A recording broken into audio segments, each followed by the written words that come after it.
Many times we don't succeed because of what other people tell us. And you're going to find a lot of this with your clients that are coming to you. They can't succeed. They don't have the confidence in themselves because of what other people have told them and what they're telling themselves. Let me share this little story with you. I think it'll kind of bring to mind some things. There was a man who lived on the side of the road, and he sold hot dogs. He was hard of hearing, so he had no radio. He had trouble with his eyes, so he read no newspapers. But he sold a lot of hot dogs. He put up signs on the side of the highway saying how good they were. And he stood on the side of the highway and he cried out to people as they come by, "Buy a hot dog, mister. Buy a hot dog, mister." And you know what? People bought. He increased his meat and the bun orders.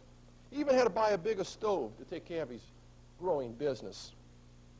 He was so happy selling his hot dogs, and people really enjoyed doing business with him.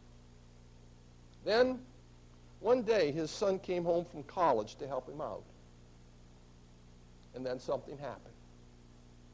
His son said, "Father, haven't you been listening to the radio? I mean, haven't you been reading the newspaper? The Middle East situation is terrible. The domestic situation is even worse."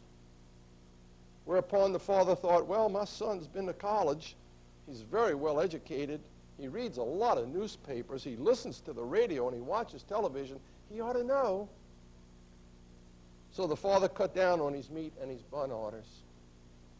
He took down his signs advertising, and he no longer bothered to go stand out on the highway to sell any hot dogs. His hot dog business sales fell almost overnight. And then he said, "You know, son, you're right. We are really in the midst of a Great Depression."